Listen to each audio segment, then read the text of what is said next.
Hi, it's Jack again, and I'm in Bakersfield today, Bakersfield, California, at the McMurtry Aquatic Center, and I just had a nice swim in February. It's in the 70s today, and it's February 6, 2018. But there's a lot of people here at the pool. It's great. I saw this a couple of road trips ago, but I didn't have my swimming suit with me. But today I planned for it, and I drove up from Lancaster. It's about an hour and a half away, but I've also come up here to go to a library book sale, and I want to check out the train station, but that's another story.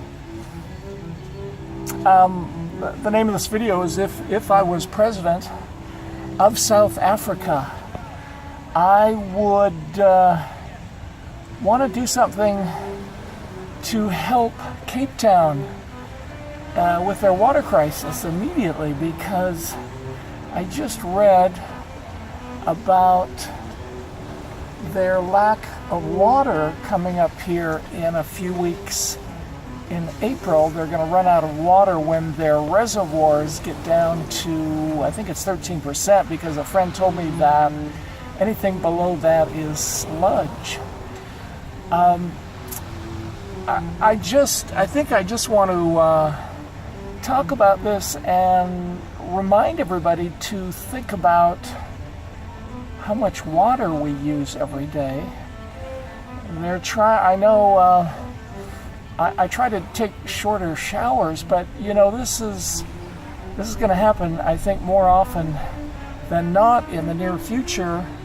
I remember reading about 9 years ago, Barcelona in Spain had to ship in water. They shipped in on a ship once a month for 3 months, and I think the article said something like 17 million pounds, which is, say, 18, 3 months into 18 is 6 million pounds, which is what, $9 million, $10 million a month to ship in water for the city. They had to shut off fountains and I don't know what else. But Cape Town is in a critical situation, and some of their options are desalination, but the problem is that they dump so much what they call effluent into the ocean. I call it poo water, I'm sure, that they can't desalinate the salt water with the poo water, because then they still have some bacteria left over. But they are building desalination plants. I think there's 4 or 5, but they won't be done for a while, and the rainy season doesn't happen for a while. And the other options are to have everybody critically cut back on water, and some do and some don't want to comply.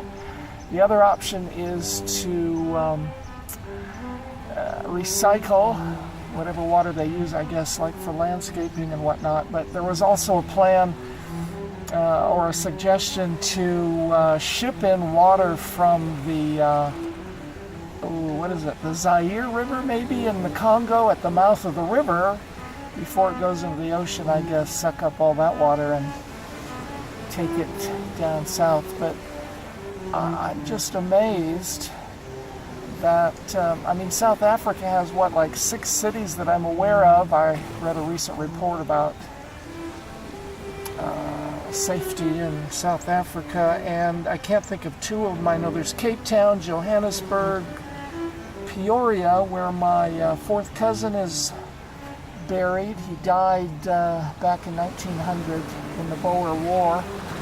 So I thought, well, there's a reason to go visit South Africa and pay my respects to my 4th cousin. I think his name was Robert Dunsmore.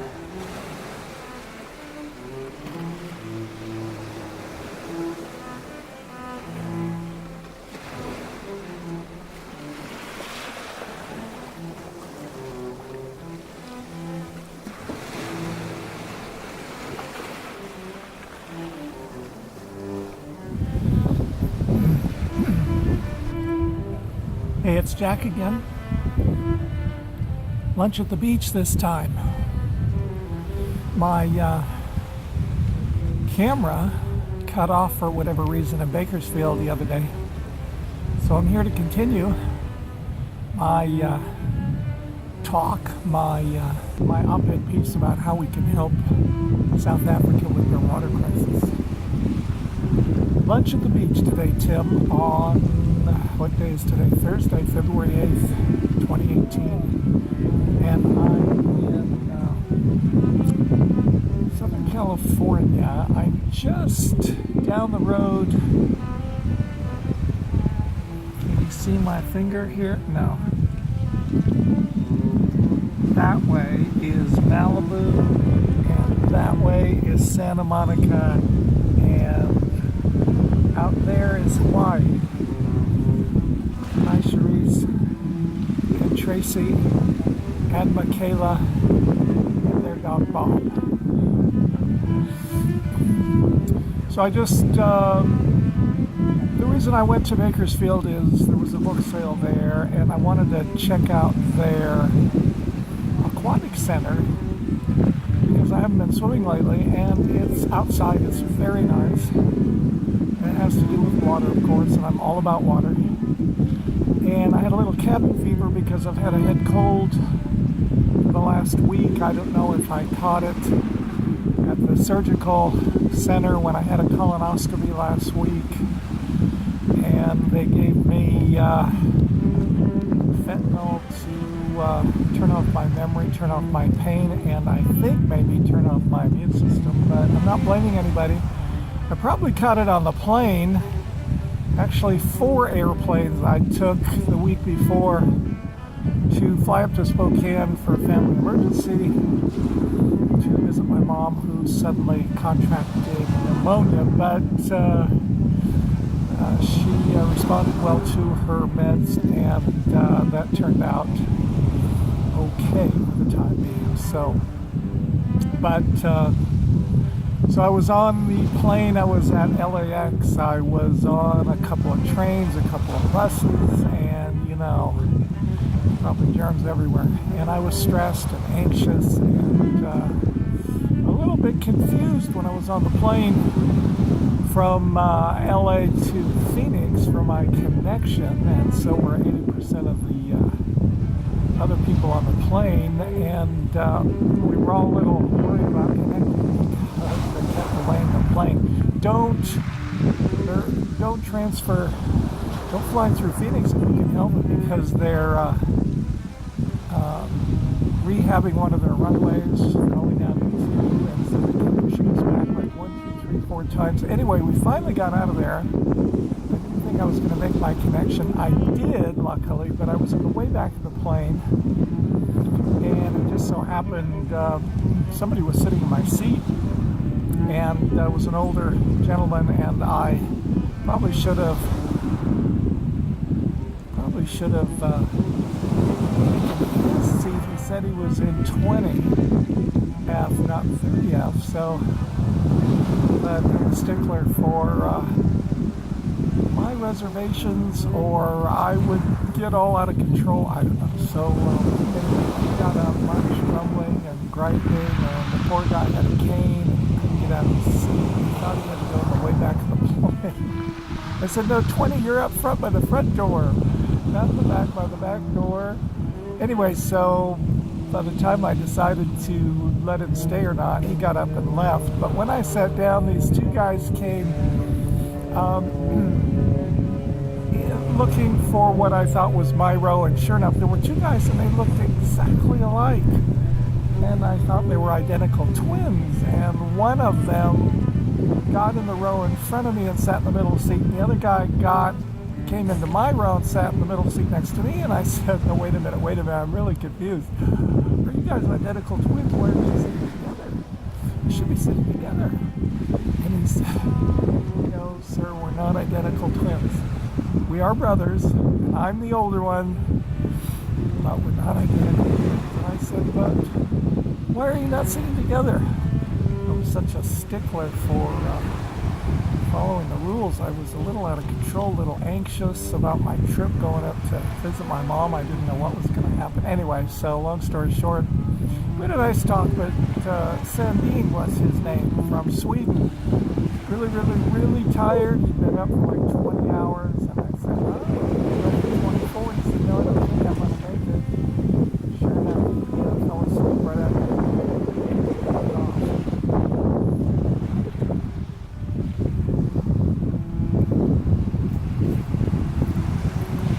Waiting for somebody to pass me by.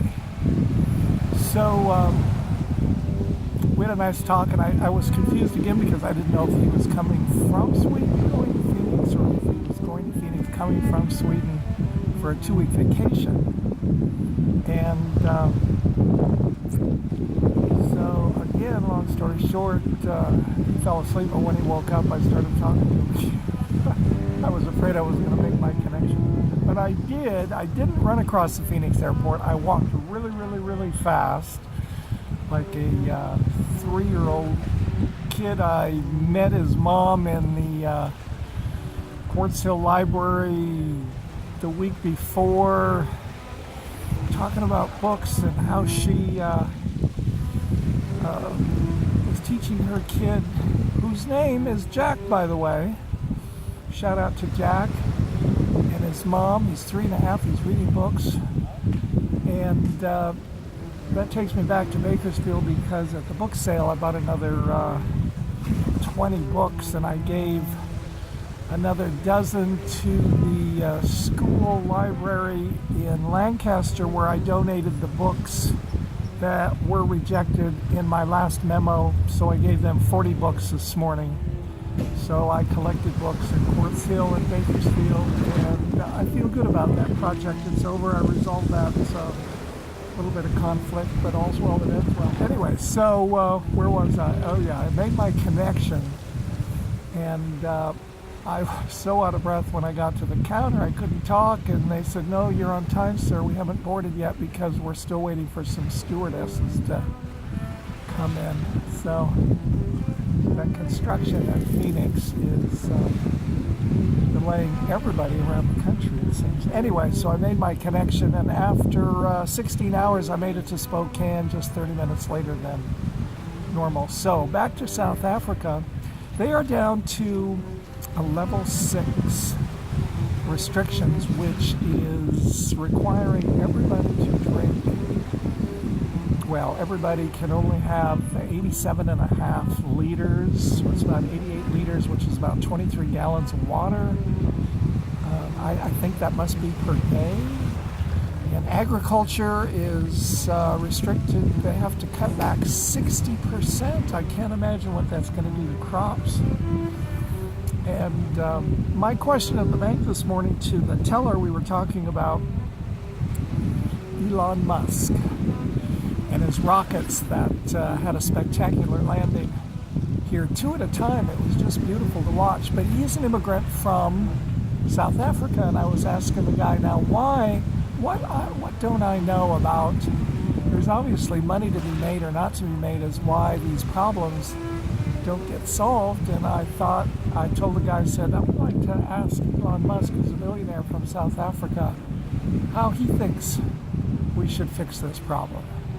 You know, they've got desalination on the books, they've got recycling, but they can't desalinate because of the effluent problem that they dump millions of liters of poo water in the ocean. So now there's bacteria in the desal water. And I think they should start harvesting icebergs from the South Pole and put those ice cubes in the reservoir, and send a ship up to the Congo like they talked about, and suck up some water and fill up the ship from the Zaire River before it all goes in the ocean. And now's a good time to clean out that reservoir. Before it goes dry, they're not going to let it go dry. It gets to be about 13% before they get to day 0, which is in a couple of weeks here, April 12th, I think. And then they're going to shut off everybody's tires. I can't believe it. So I don't know what to do. I want to do something. I want to go there and start a water company. You've got 4 million customers, not to mention agriculture. And I don't know why one city out of 10 cities that I saw on a list in South Africa can't figure out this problem. There you have it. And that's how I feel about that. So I'm going to say adios and go on to the Family History Library where I'm researching family history now. Beautiful day here.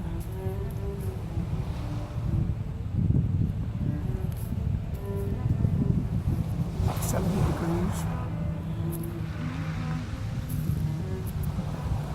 And I'm in no hurry to leave. So I'll talk to you later. See you later. Bye.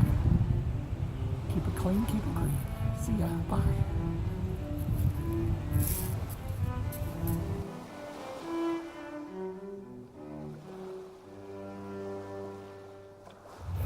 And speaking of Elon Musk, the billionaire from South Africa, and if money was no object to fix this problem in South Africa, maybe our newest multi-millionaire Shane Missler from Florida can help figure out this kerfuffle. I don't know, but he's a very positive kid, and I'm going to be very interested to follow him over the next 50 years and see what he does with his money.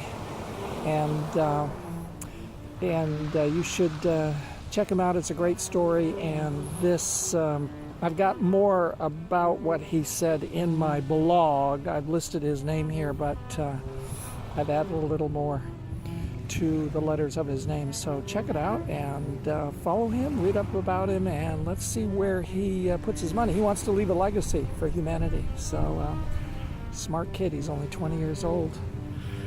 All right, that's it for now. Keep it clean and keep it green. On to the library. Bye.